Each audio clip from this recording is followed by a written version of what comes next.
অন্তর্বর্তী সরকারের সাথে বৈঠকে বসেন বিএনপি। বৈঠকে প্রধান উপদেষ্টার সঙ্গে অন্য যে কোনো উপদেষ্টারা ছিলেন। তাদের একাধিক উপদেষ্টারা বলেছেন বিএনপি অসন্তুষ্ট হয়েছে, আলোচনা এটা তাদের মনে হয়নি। আইন উপদেষ্টা আসিফ নজরুল বলেছেন বিএনপি মহাসচিবের এটা বলা অবশ্য অধিকার আছে।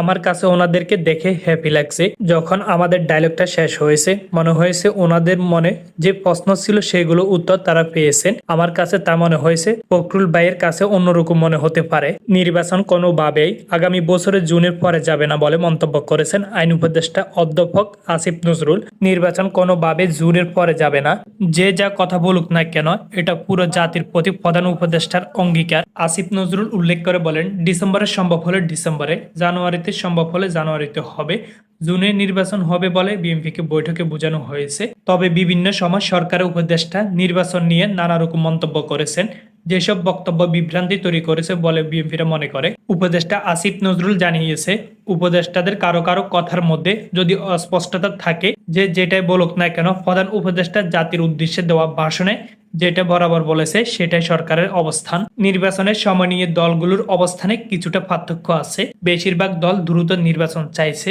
জামায়াতের ইসলামের সেক্রেটারি জেনারেল মিয়া গোলাম ফরওয়ার বিবিসিকে বলেছেন তারা মনে করেন ফেব্রুয়ারি রোজার আগে নির্বাচন করা উচিত। এই সময়ের পরে নির্বাচন করার ক্ষেত্রে বিএনপি যেসব সমস্যার কথা বলছে জামায়াতে একই ধরনের সমস্যার কথা বলতেছে। যুক্তরাষ্ট্রের প্রেসিডেন্ট ডোনাল্ড ট্রাম্পের নতুন প্রশাসন আসার পরে দেশটির দুইজন উপসহকারী পররাষ্ট্রমন্ত্রী এখন ঢাকা সফর করছেন। তারা গতকাল জামায়াতে ইসলামী জাতীয় নাগরিক পার্টির বা এনসিপি বিএনপির সঙ্গে আলাদা আলাদা বৈঠক করেছেন। এইসব বৈঠকে মার্কিন কূটনীতিকগুলো মূলত বাংলাদেশের নির্বাচন, রাজনৈতিক পরিস্থিতি সহ বিভিন্ন বিষয়ে দলগুলোর অবস্থান জানতে চান। বিএনপি সহ দলগুলোর তাদের নিজ নিজ অবস্থান তুলে ধরেছেন। সেই বৈঠকের পরে নির্বাচন নিয়ে সাংবাদিকদের প্রশ্নে জামায়াতের আমির শফিকুর রহমান বলেছেন তারা রোজা শুরুর আগে নির্বাচন চান, তবে সংস্কার শেষ না করে নির্বাচন করার বিপক্ষে অবস্থান তুলে ধরে আসছে বিএনপি। দলটির সেই অবস্থানে তেমন পরিবর্তন হয়নি। এনসিপি সদস্য সচিব আখতার হোসেন বিবিসি বাংলাকে বলেন মৌলিক সংস্কার শেষ করা এবং জুলাই আন্দোলন হত্যাকাণ্ডের বিচার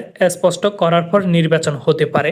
পাকিস্তানের সঙ্গে সম্পর্ক জোরদারের আহ্বান প্রধান উপদেষ্টার। পারস্পরিক সহযোগিতার বৃদ্ধির পাশাপাশি বাণিজ্যিক ও ব্যবসার সম্ভাবনা খুঁজে বের করার লক্ষ্যে পাকিস্তানের সঙ্গে সম্পর্ক জোরদারের উপর গুরুত্বারোপ করেছেন প্রধান উপদেষ্টা অধ্যাপক মোহাম্মদ ডক্টর ইউনূস।